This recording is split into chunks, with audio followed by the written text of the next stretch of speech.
Minecraft starring Jack Black and Jason Momoa has just been released, and it is absolutely...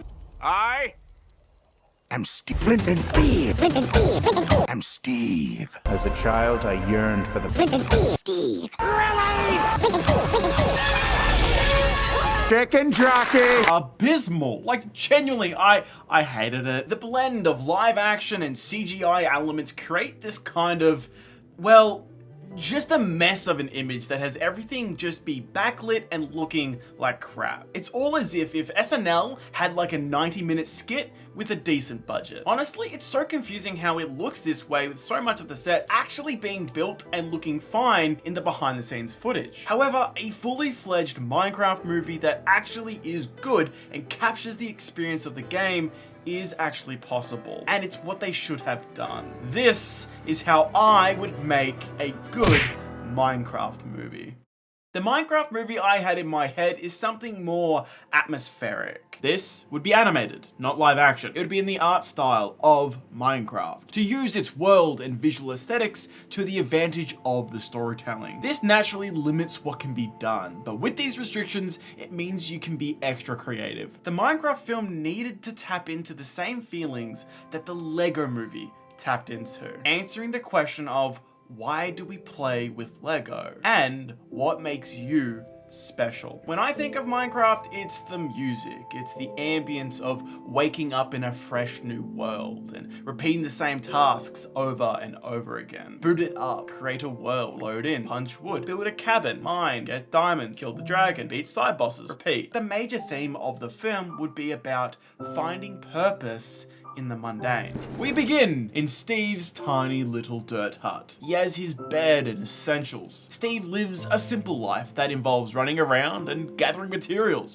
just enjoying living in the moment. This is going to be your cliche kind of start, but every Minecraft game starts the same. You start in a small hut, grow from there, and that's what I'm trying to show here. The Lego movie shows the day in the life of Emmett, and I'm trying to show the average playthrough of Minecraft in like a little vignette, and I reckon with little dialogue too, and let the visual storytelling do all the work. I imagine as this goes on and begins to build momentum, we see Steve getting more and more excited, learning, picking up mechanics, and learning to craft newer and better tools. And from there, being able to eventually move out of his shack to the upgraded house 2.0. It's cute. He's making his way up in the world. He takes care of his garden, growing up the grass, and admiring the flowers he's taken care of. Very quickly though, Steve begins to run out of things to do. He seems just a bit lonely. We take a step back to see that he now resides himself inside of a huge castle, with room after room of his accomplishments, trophies, and materialistic things that, to his view, make him feel his worth. Steve has completed everything there is to do in his mind. This tone would reflect a Steve who is a bit bored with life, basically operating with high-functioning depression, lacking creativity. He's done everything and he feels like he has nothing to strive for.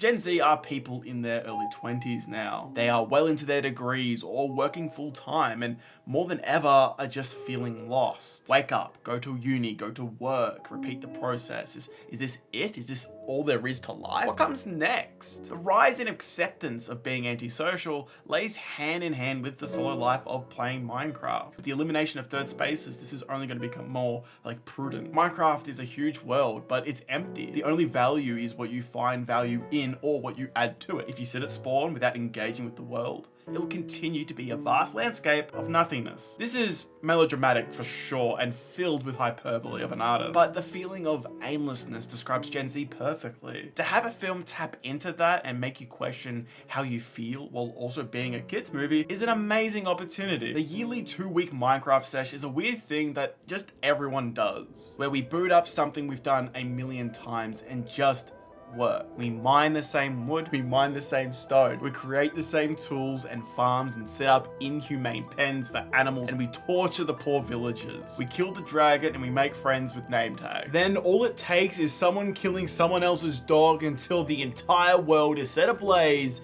in all-out war.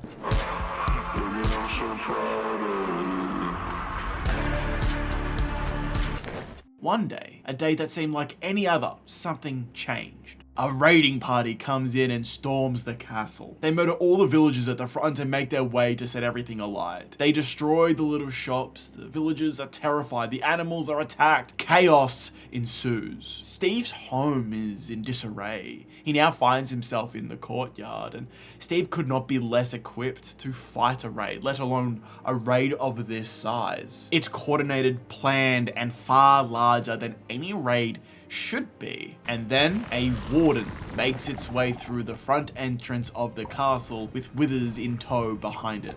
Things look game over for Steve when all of a sudden a mysterious flying thing is in the night sky. Steve can't quite tell what it is, and then boom, landing in sprawling fire, mace in hand, one-shotting the warden, is a man in black armor with a special trim. He walks out and fights off the horde and scares off this raiding party. This mysterious man saves Steve. The two make their way into the castle to rest for a moment. The sun rises and they still are chatting. The man reveals his name to be Brian, an adventurer that has truly done everything there is to do in the world of Minecraft, blowing Steve's achievements out of the water. He finds Steve's castle cute. He asks Steve if he feels complete, if he's achieved everything he feels like he can in life, or if he's dreamed of a little more. Brian says to Steve, there may be a way to go to heaven, to achieve endless creativity, access to everything you could dream of, but I need your help. Will you join me? Steve's biggest question now, while trusting his new best friend, is that why was a warden so far away from the ancient cities that they are normally restricted to? And why his castle? Things just don't make sense. Withers and that strong of a force for him? However, with the thought of unlimited resources and the ability of flight and commands over the world, maybe absolute control of fate could finally make him content. Do you believe in gravity? Do you think there's a force that draws certain individuals together? This concludes of what the opening of Act 1 would be, as they go off on their journey to complete their plan of ascension. Steve desires more in life and thinks owning more and having more will accomplish this. That being the utmost materialistic he can be, like his friend Brian, is the only way to find a way to live a happy life. Steve would embody us all and on his journey find the joy and purpose in the mundane. The same comfort we get in playing Minecraft can be applied to the real world, to be content with where you are in life. You don't have to be the bad guy. You are the most talented, most interesting, and most extraordinary person in the universe. The antagonist of my film would need to oppose this ideology. They can be another player Steve comes across, or one of the game's mobs, like the actual Minecraft movie does. But I think another human character can make this just a lot more interesting. A monster innately makes it more menacing and imposing, and the bad guy that you gotta kill. A player makes it more of a moral quandary, something Steve must overcome with thinking and growth rather than just physical ability. In all honesty, there is an opportunity to give Herobrine the spotlight to become the antagonist we've all dreamed of since we were children, to be that dark reflection of Steve going down a path that is sad and lonely, lacking creativity. I think of how the Lego movie handled the Joker and that relationship with Batman and wonder, man, if just imagine if Minecraft could get this type of treatment. I don't think this would be some large action epic. I really did think or imagine this to be similar to the Lego movie in terms of stakes, humor, and tone, but maybe just a little bit less bombastic and slapstick. But being able to have a character go on a journey and come full circle, like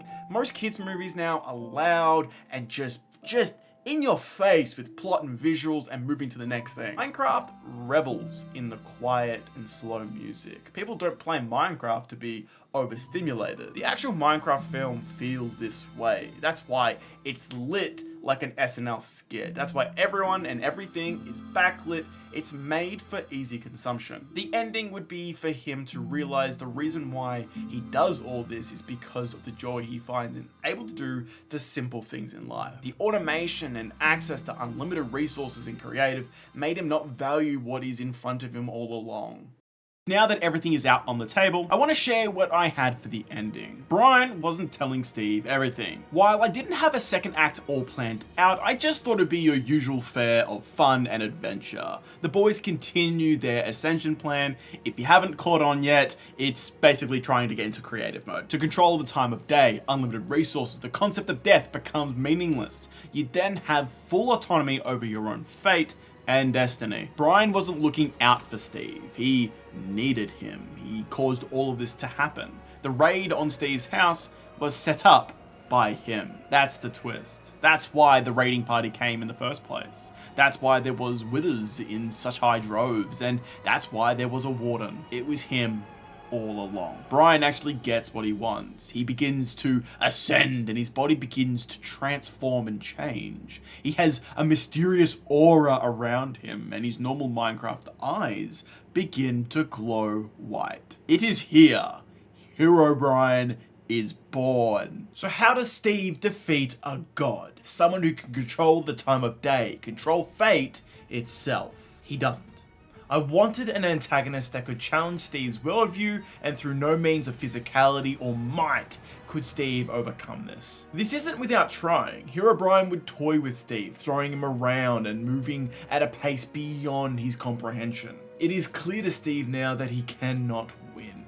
It is here that Steve tries one last thing. Steve, by using only his words and lessons he had learned on this journey, showcased to Hero Brian the errors of his own ways, and that with all this, with everything at his fingertips and at the cusp of glory, he has less than ever before, and that he is alone. Hero Brian, in the wake of his new abilities, has caused cataclysmic damage. Steve now attempts to reason with him, and at first, nothing. Hero Brian is cold and too fueled by greed and his lust for vengeance and just whatever antagonist motivations we want to throw at this. Steve continues to try and get through, illustrating the damage that has been done, and that all this he has less than ever before.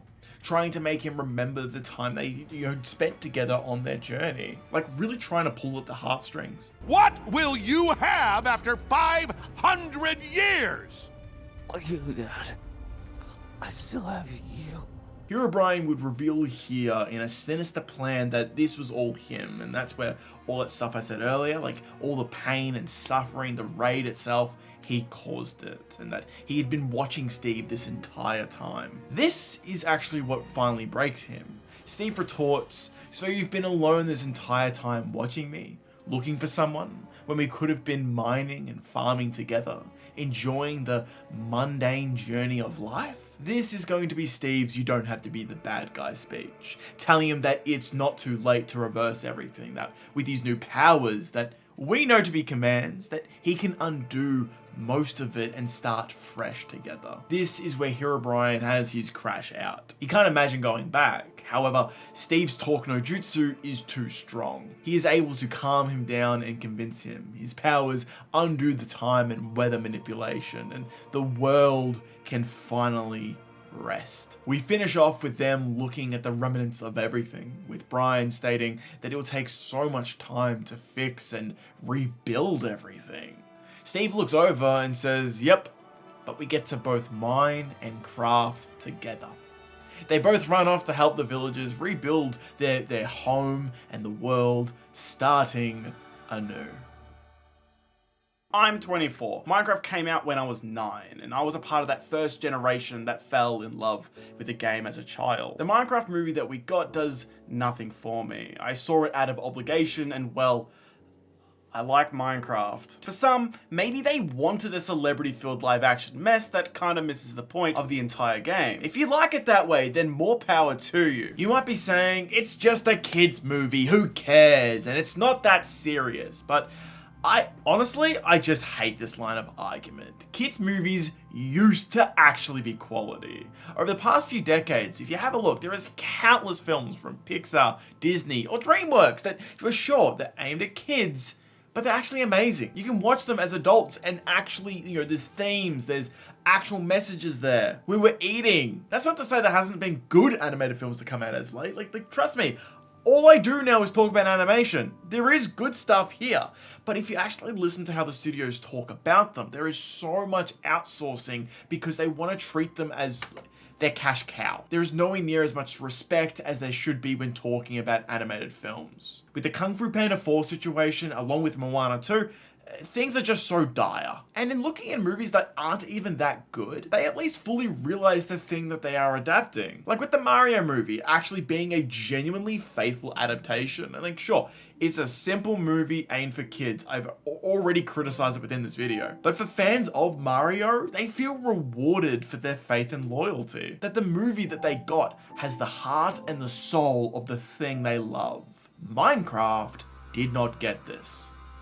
I know why they made what they did. Even from the trailers, half of Jack Black's lines already became memes. The trailers were awful, man, like holy shit, but this was always going to be the road they built for themselves. It feels corporate, it feels safe, it's a studio IP filled with celebrities that will have a feel-good ending that ideally leaves kids going, I want to go play with toys of a man in his early 50s with a beer gut. I just don't think the movie captures what is special about the game that 15 years later, there is still a sense of love and nostalgia and a sense of yearning to return to something so mundane and simple. To take this notion and apply it to the real world with a real struggle so many of us are facing at the moment. It's a story that can only be told through Minecraft, through animation. And maybe this is all way too pretentious of me, and I don't know, but to me, that's why Minecraft is special. It is so simple, so basic. It allows for endless creativity for us to insert ourselves in and to tell our own stories.